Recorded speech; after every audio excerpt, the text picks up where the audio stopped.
Hi hello friends, ಎಲ್ಲರಿಗೂ ನಮಸ್ಕಾರ. ರಜನಿ ಅಡುಗೆ ಮನೆ ಚಾನಲ್ಗೆ ತಮ್ಮೆಲ್ಲರೂ ಕೂಡ ಸ್ವಾಗತ. ಇವತ್ತಿನ ವಿಡಿಯೋದಲ್ಲಿ ತುಂಬಾ ಕಡಿಮೆ ಸಮಯದಲ್ಲಿ ತುಂಬ ರುಚಿಯಾಗಿ ಮಶ್ರೂಮ್ ಬಿರಿಯಾನಿ ಯಾವ ರೀತಿ ಮಾಡೋದು ಅಂತ ತಿಳಿಸ್ಕೊಡ್ತಾ ಇದ್ದೀನಿ. ನೀವೇನಾದರೂ ಮಶ್ರೂಮ್ ಬಿರಿಯಾನಿ ಮಾಡ್ಕೊಳ್ಬೇಕಂದ್ರೆ ಖಂಡಿತ ಈ ವಿಧಾನದಲ್ಲಿ ಒಂದ್ಸಲ ಟ್ರೈ ಮಾಡಿ ನೋಡಿ, ತುಂಬಾ ಇಷ್ಟ ಆಗುತ್ತೆ. ಹಾಗಾದರೆ ಬನ್ನಿ, ತಡ ಮಾಡೋದು ಬೇಡ, ಯಾವ ರೀತಿ ಮಾಡೋದು ಅಂತ ನೋಡ್ಕೊಂಡು ಬರೋಣ. ಮೊದಲಾಗಿ ಈ ಮಶ್ರೂಮ್ ಬಿರಿಯಾನಿ ಮಾಡ್ಕೊಳ್ಳೋದಕ್ಕೆ ನಾನಿಲ್ಲಿ ಒಂದು ಸಿಂಪಲ್ ಮಸಾಲ ರುಬ್ಕೊಳ್ತಾ ಇದ್ದೀನಿ.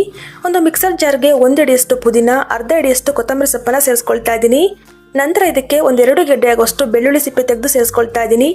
ಜೊತೆಗೆ 1.5 ಇಂಚು ಶುಂಠಿಯನ್ನು ಸಹ ಕಟ್ ಮಾಡಿ ಸೇರಿಸ್ಕೊಳ್ತಾ ಇದ್ದೀನಿ. ಇವಾಗ ಇದಕ್ಕೆ ಸ್ವಲ್ಪ ನೀರನ್ನು ಸೇರಿಸ್ಕೊಂಡು ನುಣ್ಣಗೆ ಗ್ರೈಂಡ್ ಮಾಡ್ಕೊಂಡು ಬರೋಣ. ನೋಡಿ, ಈ ರೀತಿಯಾಗಿ ನುಣ್ಣಗೆ ಗ್ರೈಂಡ್ ಮಾಡಿಕೊಂಡು ಪಕ್ಕಕ್ಕೆ ತಿಟ್ಕೊಳ್ತಾ ಇದ್ದೀನಿ. ಇವಾಗ ಗ್ಯಾಸ್ ಆನ್ ಮಾಡಿ ಒಂದು ಕುಕ್ಕರ್ಗೆ 3-4 ಟೇಬಲ್ ಸ್ಪೂನ್ ಅಷ್ಟು ಎಣ್ಣೆನ ಸೇರಿಸ್ಕೊಳ್ತಾ ಇದ್ದೀನಿ. ಎಣ್ಣೆ ಸ್ವಲ್ಪ ಬಿಸಿಯಾಗಿದ್ದ ನಂತರ ಇದಕ್ಕೆ ಸ್ವಲ್ಪ ಸ್ಪೈಸಸ್ನ ಹಾಕ್ಕೊಳ್ತಾ ಇದ್ದೀನಿ. ಚಕ್ಕೆ, ಲವಂಗ, ಏಲಕ್ಕಿ, ಸ್ವಲ್ಪ ಶಾಜೀರನ್ನ ಸೇರಿಸ್ಕೊಳ್ತಾ ಇದ್ದೀನಿ. ಜೊತೆಗೆ 1-2 ಪಲಾವ್ ಎಲೆಯನ್ನು ಕೂಡ ಸೇರಿಸ್ಕೊಳ್ತಾ ಇದ್ದೀನಿ. ಇವಿಷ್ಟನ್ನು ಕೂಡ ಸ್ವಲ್ಪ ಹೊತ್ತು ಎಣ್ಣೆಯಲ್ಲಿ ಚೆನ್ನಾಗಿ ಫ್ರೈ ಮಾಡ್ಕೊಳ್ಳೋಣ. ಒಂದೇ 1 ನಿಮಿಷ ಚೆನ್ನಾಗಿ ಫ್ರೈ ಮಾಡಿಕೊಂಡು ನಂತರ ಇದಕ್ಕೆ ಈರುಳ್ಳಿನ ಸೇರಿಸ್ಕೊಳ್ತಾ ಇದ್ದೀನಿ. 4-5 ಈರುಳ್ಳಿನ ಉದ್ದದ ಕಟ್ ಮಾಡಿ ಸೇರಿಸ್ಕೊಂಡಿದ್ದೀನಿ. ಜೊತೆಗೆ 3 ಹಸಿಮೆಣಸಿನಕಾಯನ್ನು ಕೂಡ ಕಟ್ ಮಾಡಿ ಸೇರಿಸ್ತಾ ಇದ್ದೀನಿ. ನಾನಿಲ್ಲಿ ಖಾರ ಪುಡಿ ಹಾಕ್ಕೊಳ್ತಾ ಇಲ್ಲ, ಬರೀ ಹಸಿಮೆಣಸಿನಕಾಯಿ ಮಾತ್ರ ಹಾಕ್ಕೊಳ್ತಾ ಇದ್ದೀನಿ. ಬೇಕಂದರೆ ನೀವು ಖಾರ ಪುಡಿನ ಸೇರಿಸ್ಕೊಳ್ಬೋದು. ಇವಾಗ ಇದನ್ನು ಚೆನ್ನಾಗಿ ಮಿಕ್ಸ್ ಮಾಡ್ಕೊಳ್ತಾ ಫ್ರೈ ಮಾಡ್ಕೊಳ್ಳೋಣ. ಈರುಳ್ಳಿ ಸ್ವಲ್ಪ ಕಲರ್ ಚೇಂಜ್ ಆಗಬೇಕು, ಅಲ್ಲೇ ತನಕ ಚೆನ್ನಾಗಿ ಫ್ರೈ ಮಾಡಿಕೊಂಡು ನಂತರ ಅದಕ್ಕೆ ರುಬ್ಬಿಟ್ಕೊಂಡಿದ್ವಲ್ಲ ಕೊತ್ತಂಬರಿ, ಪುದೀನ, ಶುಂಠಿ, ಬೆಳ್ಳುಳ್ಳಿ ಆ ಒಂದು ಪೇಸ್ಟ ಸೇರಿಸ್ಕೊಳ್ತಾ ಇದ್ದೀನಿ. ಸೇರಿಸ್ಕೊಂಡು ಇದನ್ನು ಕೂಡ ಚೆನ್ನಾಗಿ ಫ್ರೈ ಮಾಡ್ಕೊಳ್ಬೇಕು. ಅದರಲ್ಲಿರುವಂಥ ಹಸಿ ವಾಸನೆ ಹೋಗಬೇಕು, ಅಲ್ಲೇ ತನಕ ಚೆನ್ನಾಗಿ ಇದನ್ನು ಫ್ರೈ ಮಾಡ್ಕೊಳ್ಳೋಣ. ನೋಡಿ, ಈ ರೀತಿಯಾಗಿ 2-3 ನಿಮಿಷ ಇದನ್ನು ಚೆನ್ನಾಗಿ ಫ್ರೈ ಮಾಡ್ಕೊಂಡಿದ್ದೀನಿ. ಇವಾಗ ಇದಕ್ಕೆ ಟೊಮೊಟೊನ ಕಟ್ ಮಾಡಿ ಸೇರಿಸ್ತಾ ಇದ್ದೀನಿ. 1-2 ಮೀಡಿಯಮ್ ಸೈಜ್ ಟೊಮೊಟೊನ ಉದ್ದದ ಕಟ್ ಮಾಡಿ ಸೇರಿಸ್ಕೊಳ್ತಾ ಇದ್ದೀನಿ. ನಂತರ ಇದಕ್ಕೆ 1/4 ಟೀ ಸ್ಪೂನ್ ಅಷ್ಟು ಅರಿಶಿನ, 1 ಟೀ ಸ್ಪೂನ್ ಅಷ್ಟು ಧನಿಯಾ ಪುಡಿ, 1 ಟೀ ಸ್ಪೂನ್ ಅಷ್ಟು ಗರಂ ಮಸಾಲನ ಸೇರಿಸ್ಕೊಳ್ತಾ ಇದ್ದೀನಿ. ಈ ಖಾರ ಪುಡಿ ಸೇರಿಸ್ಕೊಳ್ತೀರಂದರೆ ಈ ಟೈಮಲ್ಲಿ ಸೇರಿಸ್ಕೊಳ್ಬೋದು. ನಂತರ ಇದಕ್ಕೆ ರುಚಿಗೆ ತಕ್ಕಷ್ಟು ಉಪ್ಪನ್ನು ಕೂಡ ಹಾಕ್ಕೊಳ್ತಾ ಇದ್ದೀನಿ. ಇವಾಗ ಇದನ್ನು ಚೆನ್ನಾಗಿ ಮಿಕ್ಸ್ ಮಾಡ್ಕೊಳ್ತಾ ಫ್ರೈ ಮಾಡ್ಕೊಳ್ಳೋಣ. ಟೊಮೊಟೊ ಸ್ವಲ್ಪ ಸಾಫ್ಟ್ ಆಗಬೇಕು, ಅಲ್ಲ ತನಕ ಚೆನ್ನಾಗಿ ಇದನ್ನು ಫ್ರೈ ಮಾಡ್ಕೊಳ್ಳೋಣ.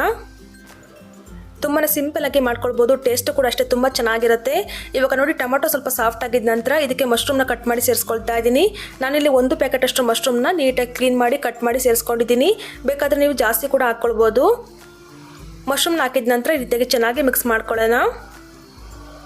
ಚೆನ್ನಾಗಿ ಮಿಕ್ಸ್ ಮಾಡ್ಕೊಂಡಿದ್ದ ನಂತರ ಒಂದು ಮುಚ್ಚಳ ಮುಚ್ಚಿ 5-6 ನಿಮಿಷದಲ್ಲಿ ಬೇಯಿಸ್ಕೊಳ್ತಾ ಇದ್ದೀನಿ. ಮಶ್ರೂಮ್ಗೆ ಉಪ್ಪು ಖಾರ ಎಲ್ಲ ಚೆನ್ನಾಗಿ ಹಿಡಿಯುತ್ತೆ.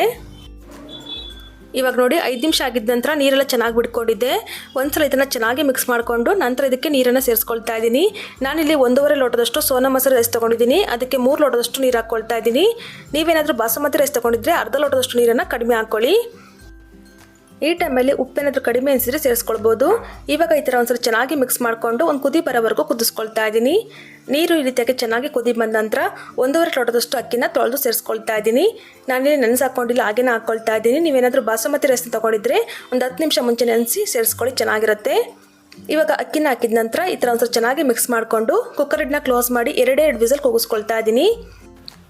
ಇವಾಗ ನೋಡಿ, 2 ವಿಸಲ್ ಆಗಿ ಕಂಪ್ಲೀಟಾಗಿ ತಣ್ಣಗಾದ ನಂತರ ಓಪನ್ ಮಾಡಿ ತೋರಿಸ್ತಾ ಇದ್ದೀನಿ. ಸೊ ನೋಡ್ತಾ ಇರ್ಬೋದು, ಅನ್ನಕ್ಕೆ ಮಸಾಲೆ ಎಲ್ಲ ಚೆನ್ನಾಗಿ ಹೊಂದ್ಕೊಂಡಿದೆ. ಇವಾಗ ಈ ಥರ ಒಂದ್ಸಲ ಚೆನ್ನಾಗಿ ಮಿಕ್ಸ್ ಮಾಡ್ಕೊಳ್ಳೋಣ. ಈ ಥರ ಒಂದ್ಸಲ ಚೆನ್ನಾಗಿ ಮಿಕ್ಸ್ ಮಾಡಿಕೊಂಡು ಸರ್ವ್ ಮಾಡ್ಕೊಂಡ್ರೆ ಆಯಿತು. ತುಂಬ ಸೂಪರಾಗಿ ಟೇಸ್ಟಿಯಾಗಿರ್ತಕ್ಕಂಥ ಮಶ್ರೂಮ್ ಬಿರಿಯಾನಿ ರೆಡಿ ಆಗುತ್ತೆ. ತುಂಬಾ ಟೇಸ್ಟಿಯಾಗಿ ಬಂದಿತ್ತು. ಖಂಡಿತ ಒಂದ್ಸಲ ಟ್ರೈ ಮಾಡಿ ನೋಡಿ. ಹಾಗೆ ಹೇಗೆ ಬಂದಿತ್ತು ಅಂತ ಕಮೆಂಟ್ ಮೂಲಕ ಕೂಡ ತಿಳಿಸ್ಬೋದು.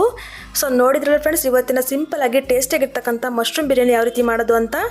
ಇವತ್ತಿನ ವಿಡಿಯೋ ನಿಮಗೆ ಸ್ವಲ್ಪನಾದರೂ ಇಷ್ಟ ಆಗಿದ್ದರೆ ಲೈಕ್ ಮಾಡಿ, ಫ್ರೆಂಡ್ಸ್ ಆ್ಯಂಡ್ ಫ್ಯಾಮಿಲಿ ಕೂಡ ಶೇರ್ ಮಾಡಿ. ಮತ್ತಷ್ಟು ಇದೇ ಥರ ಸಿಂಪಲ್ ಆ್ಯಂಡ್ ಕ್ವಿಕ್ ರೆಸಿಪಿಗಾಗಿ ರಜನಿ ಅಡುಗೆ ಮನೆ ಚಾನಲ್ನ ಸಬ್ಸ್ಕ್ರೈಬ್ ಮಾಡಿಕೊಂಡು ಸಪೋರ್ಟ್ ಮಾಡಿ. Thank you for watching.